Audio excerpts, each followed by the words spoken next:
CP3.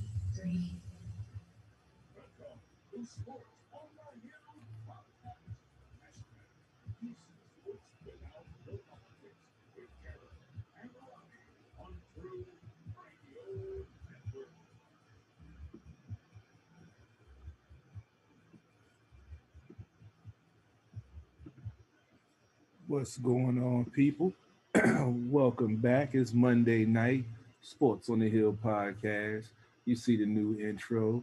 We got new things going on. You got Robbie G streaming live on Twitch starting as of last week. You got the new intro for us. We got some more things coming. Robbie starting a new show in a few weeks.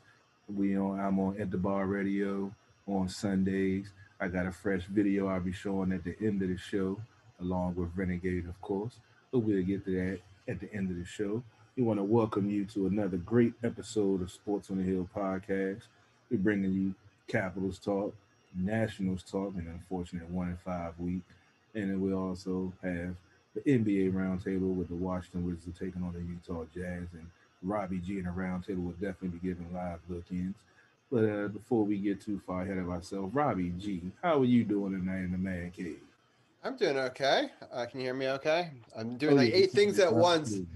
All right, perfect. Sounds good. Yeah, no, it's been a pretty good day. I took a much needed day for myself today, but I'm now rested and recharged for an interesting podcast. We've got the Wizards who went 2-2, the Capitals went 2-2, the Nationals didn't do that well, but right now they're in a 1-1 game in the top of the fifth, and they've got a base runner with two out. So hopefully they can make something here, which would be nice. It's nice to have live baseball once again on Sports on the Hill podcast. It's been a while. Yes, sir. Yeah, so that's good. And then in just a few minutes, the Wizards game is also starting. So we'll have two live games actually on tonight's show. We both have live in the lab and in the man cave. So we've got all the breaking scores and updates. But Carol, it was deadline day in the NHL, and most of our big news comes out of that. But I'll let you start with any other news, and then we'll sort of that'll be what we tail into. Anything else in the sports world we want to talk about, or? Yes, we could talk about the Nationals. We can talk a little bit about that. With the slow start that they've had with some of the COVID issues.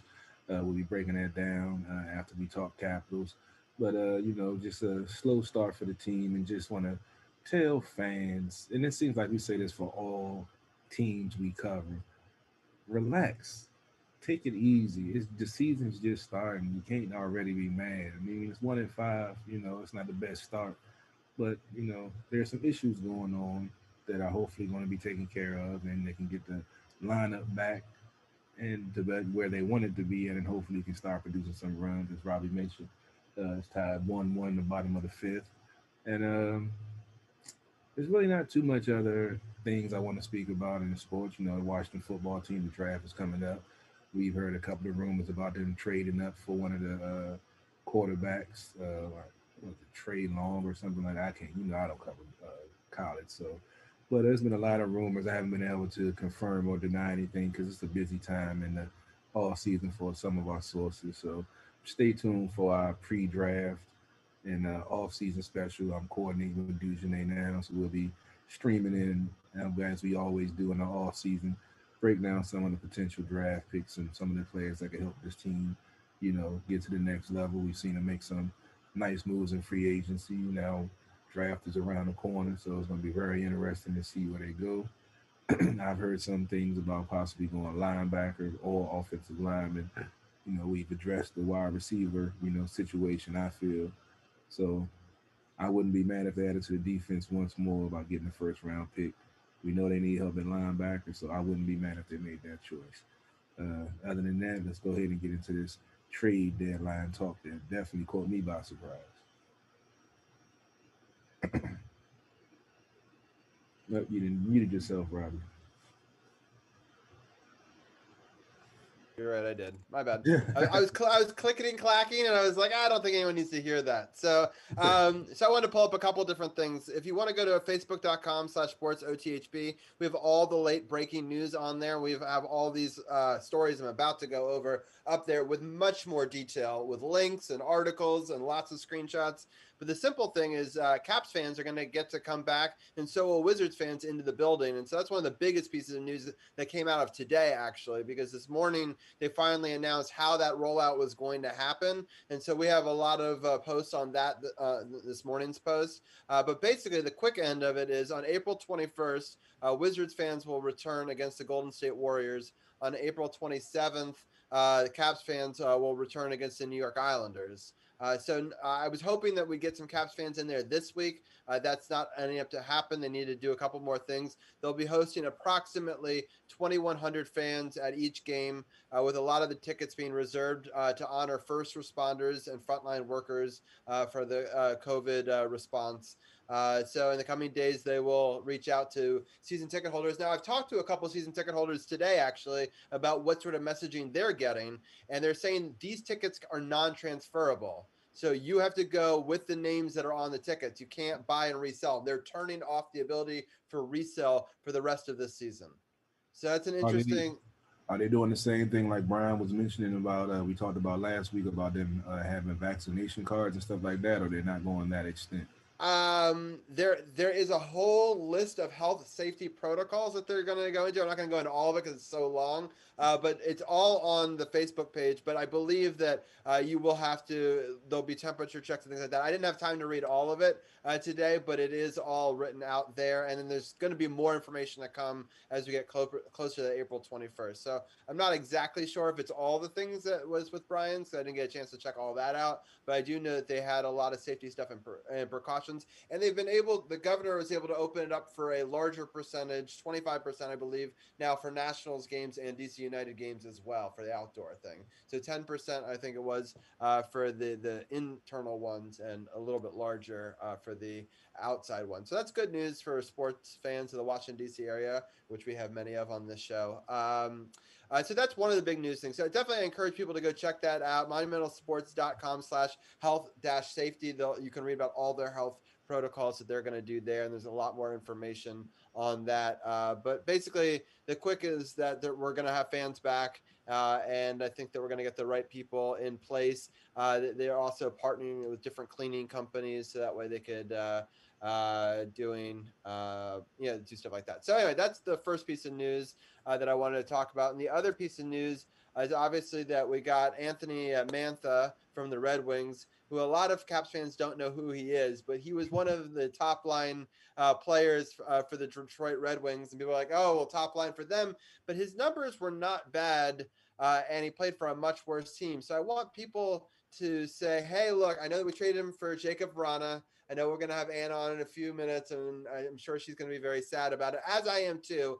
I think that Jacob Vrana has a lot of upside, but we've seen it in the past. Sometimes players run their course with certain teams and certain coaches, and he just wasn't doing the things that our coach wanted him to do. It's not to say he's a good or a bad player, but it just wasn't working out. It wasn't the right fit. And if you look at the last 3 years in the playoffs, Vrana didn't produce a whole lot of points. Now, I know that this guy hasn't even been in the playoffs, right? Because Detroit has been like missing the playoffs. And so he doesn't have as, many stats about that. But I think that you should look at him like another Tom Wilson type, a big rig player who can come in and can finish. And he was finishing with centers that are, not even half the quality that you would have in a Nicholas Backstrom or a Panik, or a Kuznetsov. We also had to deal Panik as part of that deal with Jacob Vrana. We also got Michael Raffle, who kind of got lost in the trade from the Flyers, as kind of a person to have in the forward ranks at kind of a lower level. So he's probably going to be your odd man out on most given nights, but he can slide in a bottom, six role. So that's always important to have a couple of those players. He's played for Philadelphia for forever. I mean, he was one of their longest tenured players, I believe. So his numbers don't light him up, but he's obviously a grizzled veteran and has played in our division for a very long time and knows what that takes. So those are the big moves that are coming out of the trade deadline. Yeah. Other teams have made a lot of moves as well. But Carol, what are your quick thoughts on that? The Jacob Rana, I was a fan of his. You are correct. He hadn't really taken off in the playoffs. He's shown the potential. Like I said, I was likening him to Kuzi when Kuzi finally broke out in the playoffs, and then he became the superstar that he on the verge of becoming a superstar. that he can become with the potential that we saw. But as you said, obviously things weren't clicking with the coach. He didn't see the effort that he wanted, and I watched him, closely during games, and I could agree there was sometimes where he wasn't putting in the effort, putting in the hustle, and getting a player of this caliber, this size, with 3 years on his contract. Yeah, he has a nice number, but you got 3 years. Rana was a free agent at the end of the season, so I mean, to me, seems like a good trade. Let's just see how it translate on the ice. Hopefully, this helps, and especially with the addition from the guy from Philly, we know. I think it's easy for people to say, oh, it's another ERAT trade, and they're already looking at the worst possible scenarios. It's also easy for me to be like, this is the best possible thing, and it's going to work out great for us. I mean, the reality is it's going to come somewhere in between. But for me, if you can trade for some players that can help today, I want, the other teams made a lot of moves at the deadline. We got to see if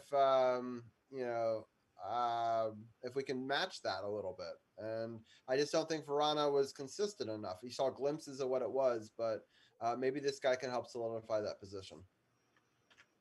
Yeah, we can only wait and see.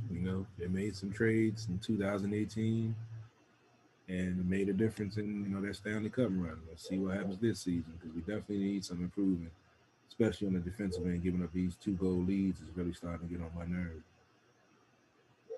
For sure. All right. Well, I think that's all I've got. I have no idea what's going on with Twitch, but I'll try to fix that once you bring Anna in. I think we're ready to talk hockey if you're ready, Carol, and Oh, we can break down. Well, first of all, hi Anna. How are you doing? I'm oh I I know. I'm sorry. I was like, what side is he on here? Yeah, it's there. The first one was right. Aw, Yeah, I'm sad. I'm sorry that this will probably be the last time we'll use that background. it But is um, little Jacob Brana Memorial, but I will say, uh, mm, Carol, I read your comments before about people liking players, you know, for them as a person versus sometimes who they are as a player. I know but you know what I mean. And I yeah, think that Jacob Bronner was one that a lot of fans just kind of fell for because he had he was just an overall good guy. And but for me, I like from the beginning was like, oh, this kid has so much talent and we just need to give him a chance. And his speed, it's going to take him far. And I wish him the best of luck. And I think that, it is what it is. Like, sports is a business. So I just have to take my number 13. um, of course, I say that now, but my God, if this is Tom Wilson, I don't know what I'd do. yeah, Tommy ain't going nowhere. Yeah. You got to worry about that. So this was hard to swallow, but the kid is young and has again so much potential. I don't doubt that he's going to do well. Maybe it's just new environment, new I don't know what, because I have no complaints about him. Ponick, I think I was sort of 50-50 with for a long time about his inconsistencies. But then again, Brana was inconsistent.